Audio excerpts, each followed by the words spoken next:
Tell me about Bruni, the other dwarf who survived Mount Gundabad.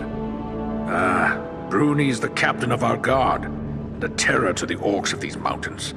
He's been my father's best friend since long before I was born, and he taught me how to wield an axe, and what it means to serve. It sounds as if you have been in Mirkwood before.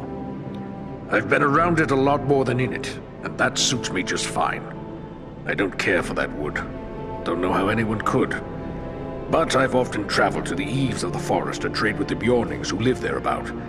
It was on such a trading venture that I happened to meet Radagast. Who are these people, the Bjornings?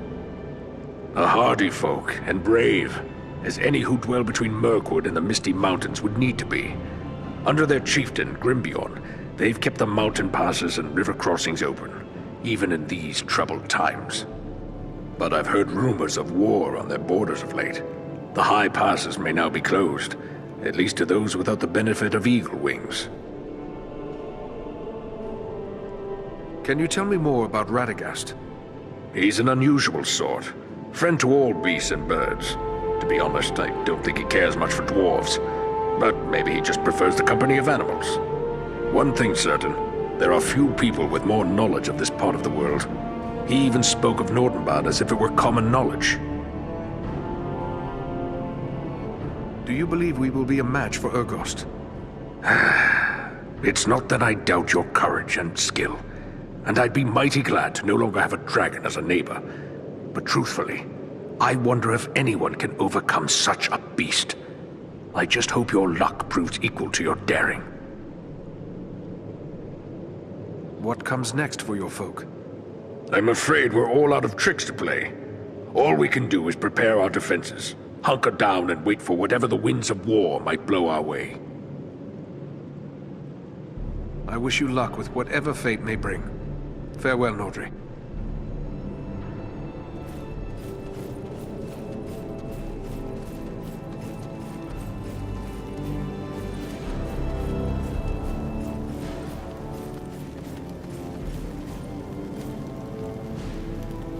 So you're the Dunedain Ranger, eh? I can't see what all the fuss is about. I suppose you're tougher than you look, though I heard you had a dwarf helping you. Are you here to buy something? I've an excellent stock of the best Nordenbad craftwork, so speak up. Time's a-wasting.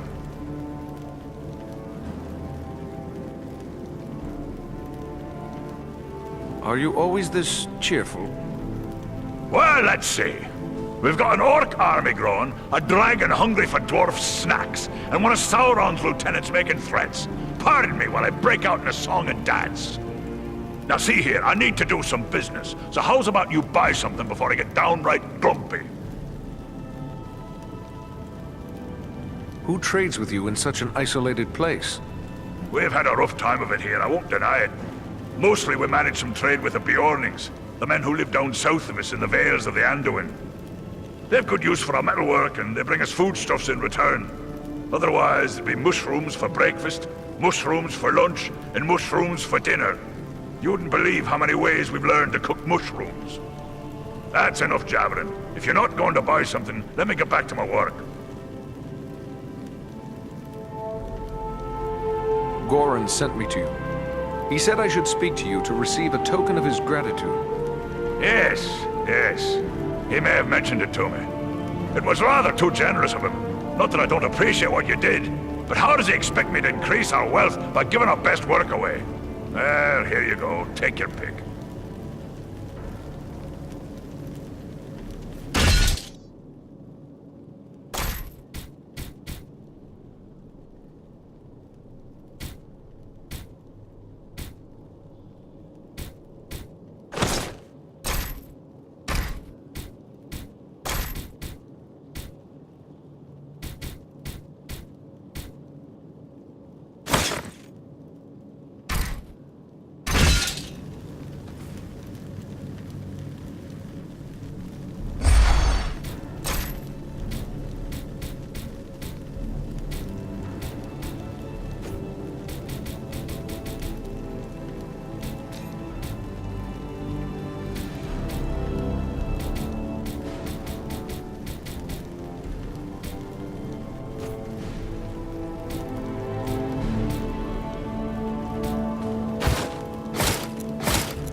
Ah, you must be that ranger I've been hearing about.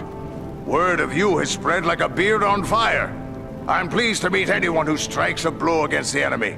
And I hear you struck a very hard blow indeed. So, how can I help you today? You've hidden in this isolated cavern for a long time. Could it be that you found something precious, like mithril? Oh, we've no such wealth as mithril here. Not that I haven't dreamt of finding a vein of true silver. I work iron and a bit of ordinary silver or gold. A few gems here and there. Mostly we hide to escape the notice of the dragons. Bad blood between dwarves and dragons as well, you know. And then there's all the orcs. Ah, but I dream of a day when we could trade for finer goods. I've been working on a silver belt studded with crystal, with a special mount for the gem I crave above all others. The gem that comes from no mine. What gem is that? Pearls! The most perfect and beautiful of precious things. How they glimmer and gleam. I've hoarded a small handful of white pearls, but even those won't satisfy me for this belt. My dream of perfection is nothing less than the fabled Black Pearl. I've heard rumor of them, but I fear I'll never see one. I can't promise anything, but I'll keep an eye open for black pearls.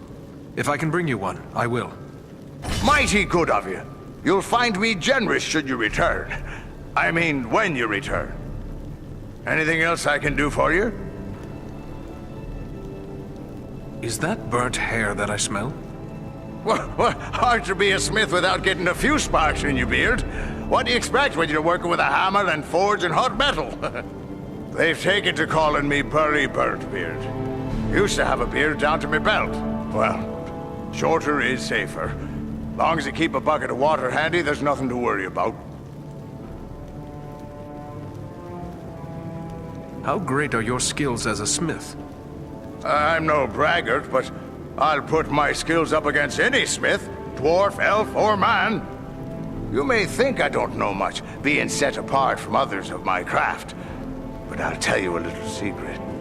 My grandsires go back all the way to the smiths that worked alongside the great elven smith, Celebrimbor himself. In the days of ancient Eregion, there was a great friendship between elves and dwarves. We've passed down skills from forgotten times. I know runes of power and other secrets that give my weapons and armor a hidden strength you'll not find elsewhere. You won't complain about my work.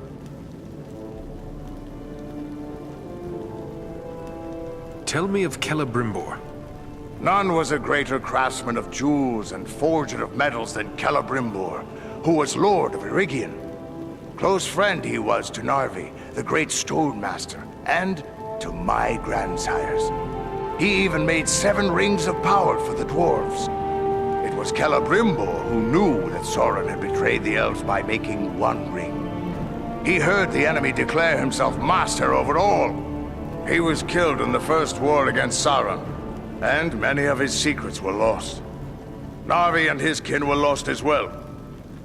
Only one of my ancestors escaped to carry the tale. So it's been told from grandsire to me.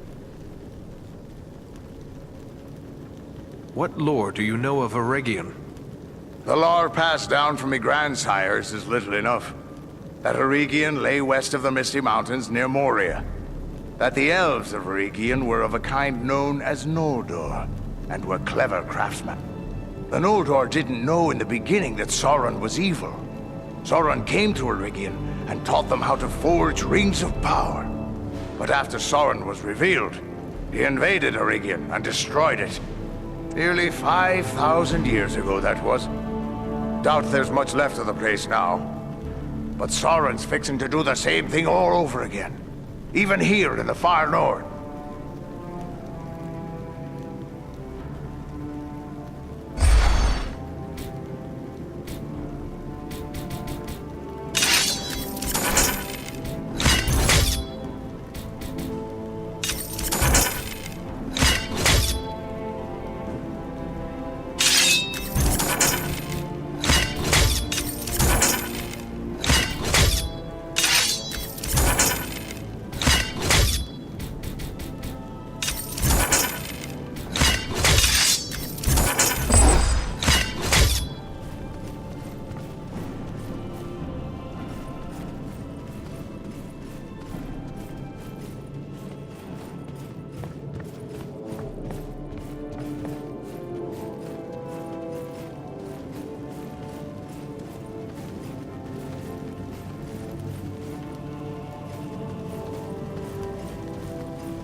It is clear the folk of Nordenbad take pride in their work.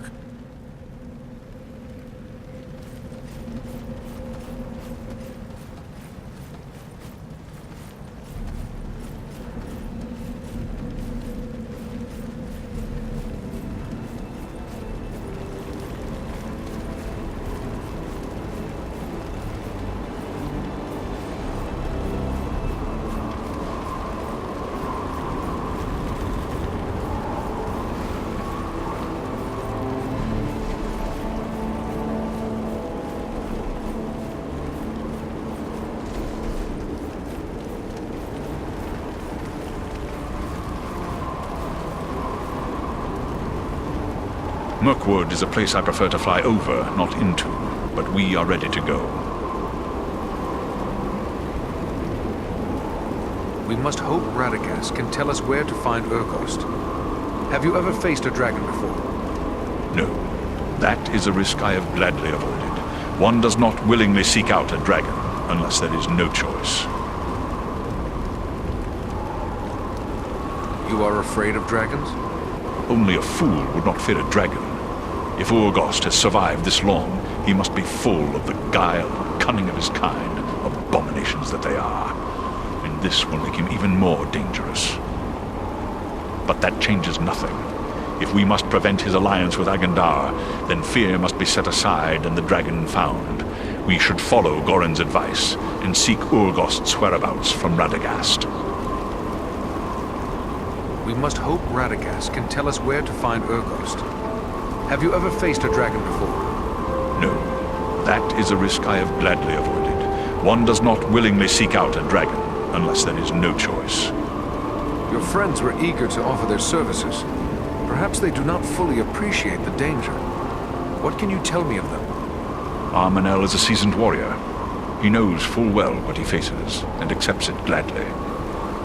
But you need not take my word. Ask them yourself. They will gladly speak with you if you...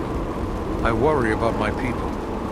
We Dunedain are so few now, and our families are scattered across the north. Perhaps I should go to their defense. And yet, what could you do for them? One man alone. Were there 100 Eridans, you could not withstand the power that is set against you. But together, we may strike a blow far greater than any army could achieve. You Rangers are hardy folk. Trust them to survive, as they have for so long, while we do what must be done to bring down Agandar. Only then will your homes and our areas be safe.